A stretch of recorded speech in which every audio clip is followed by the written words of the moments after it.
ministro Alexandre de Moraes, do Supremo Tribunal Federal, afirmou nesta sexta-feira que a extrema-direita capturou as redes sociais com a finalidade de atacar a democracia. Durante a participação no seminário O STF e a Defesa da Democracia, promovido pela Fundação Fernando Henrique Cardoso, o ministro Alexandre de Moraes, do Supremo Tribunal Federal, declarou que a extrema-direita capturou as redes sociais para atacar a democracia e afirmou que isso não ocorreu somente no Brasil, mas em diversos países. Por que então, com toda essa questão, com todo esse novo arranjo constitucional, o Brasil sofreu esse ataque massivo à democracia? Porque não foi uma questão brasileira só. Nós tivemos, no mundo todo, uma captura pela extrema-direita das redes sociais, com uma clara finalidade. Finalidade é o ataque, foi o ataque à democracia. Para Moraes, a extrema-direita diagnosticou a possibilidade de uso das redes sociais a partir dos atos da Primavera Árabe. A partir daí, com competência, passou a dominar o ambiente virtual para atacar a democracia. A declaração foi dada após o magistrado comentar os ataques golpistas promovidos por bolsonaristas radicais à sede dos três poderes em Brasília no dia 8 de janeiro. O Brasil optou por não assinar a Declaração da Cúpula pela Democracia. O documento tem o endosso de 76 países e condena a Rússia pela guerra na Ucrânia. O governo brasileiro decidiu não assinar a Declaração da Cúpula da Democracia, que condena a Rússia pela guerra na Ucrânia. O documento tem um endosso de 76 países e pede a retirada imediata, completa e incondicional das tropas russas do território ucraniano.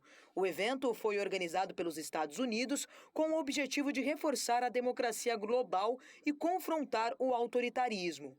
O presidente Luiz Inácio Lula da Silva não conseguiu participar do evento virtual, que iniciou na última quarta-feira. O motivo da sua ausência foi sua viagem à China, que seria realizada de 26 a 31 de março, sendo adiada depois que o chefe do executivo foi diagnosticado com pneumonia. O mandatário chegou a mandar uma carta para os organizadores do debate, mas o Brasil não concordou com o foco dado na declaração final à guerra na Ucrânia. No documento, o presidente relembrou os ataques extremistas contra as sedes dos três poderes em 8 de janeiro e disse que a ameaça à democracia é um desafio civilizatório a ser enfrentado. Lula também menciona o risco de uma nova Guerra Fria e defendeu o diálogo político para a solução de conflito.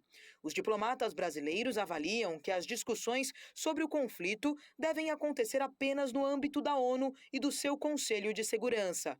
O chefe do executivo ainda reiterou a disposição de participar de qualquer esforço para reunir um grupo de nações capazes de conversar com ambos os lados do conflito para promover a paz. Esta sexta-feira, o ministro da Fazenda, Fernando Haddad, se reuniu com representantes do mercado financeiro em São Paulo. O ministro da Fazenda, Fernando Haddad, se encontrou nesta sexta-feira com representantes de diversos setores na capital paulista. Dentre eles, agentes de bancos privados, entidades do mercado financeiro, do imobiliário, do setor energético e das indústrias. Segundo informações, as reuniões serviram para discutir demandas dos setores, além da proposta do novo arcabouço fiscal, anunciada ontem. A medida irá substituir o teto de gasto no controle das contas públicas. Na quinta-feira, o ministro apresentou as novas regras fiscais do governo e reforçou o discurso da busca pelo equilíbrio entre responsabilidade fiscal e social. A proposta ainda prevê que a cada ano o crescimento máximo dos gastos públicos seja de 70% do crescimento da receita primária, ou seja, da arrecadação do governo com impostos e transferências. Segundo Haddad, o novo arcabouço também estipula que os investimentos tenham piso. Ainda falando de economia, agora o nosso comentarista Ney Gonçalves Dias traz detalhes do evento econômico mais importante da semana, a carta do Copom do Banco Central. Nós vamos acompanhar aí. Ney. Logicamente, o Banco Central, o Copom, formado por 8 diretores e pelo presidente do Banco Central, Roberto Campos Neto. O Roberto Campos Neto tem o voto de qualidade, ele preside esse grupo, chama-se Copom. Periodicamente, o grupo se reúne para fazer o quê? Aumentar a taxa de juros, manter a taxa de juros ou diminuir a taxa de juros. Na última reunião foi mantida a taxa de juros de 13,75, que desgostou muito o governo. Essa guerra que você tem acompanhado aí, envolvendo inclusive o presidente Luiz Inácio Lula da Silva. Quando o Copom decide, foi o que aconteceu terça e quarta-feira passadas, uma semana depois, ele é obrigado a divulgar uma ata, explicando por que ele tomou a decisão. Porque quando ele toma a decisão, ele me informa a decisão. Quando ele faz a ata, ele explica. Eu tomei a decisão de manter a taxa de juros assim, assim, assim, assado, por isso, por aquilo.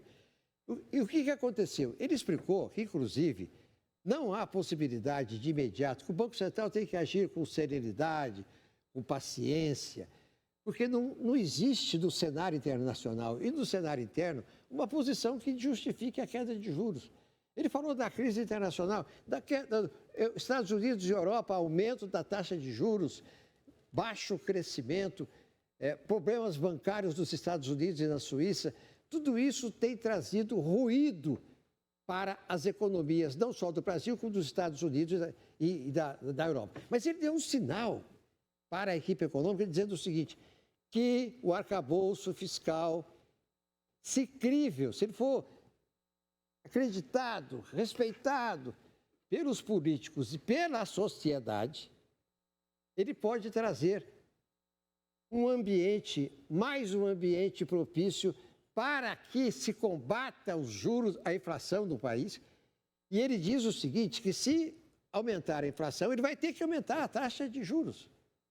Mas que há espaço, que pode haver espaço na criação de expectativas favoráveis à economia brasileira que o governo possa criar, que possa ajudar até o fim do ano a modificação das altas taxas de juros no país.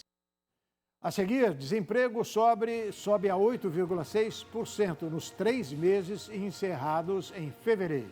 Preço dos remédios vai subir 5,60% nas farmácias de todo o Brasil. O RB Notícias volta daqui a pouquinho. Trimestre é janeiro.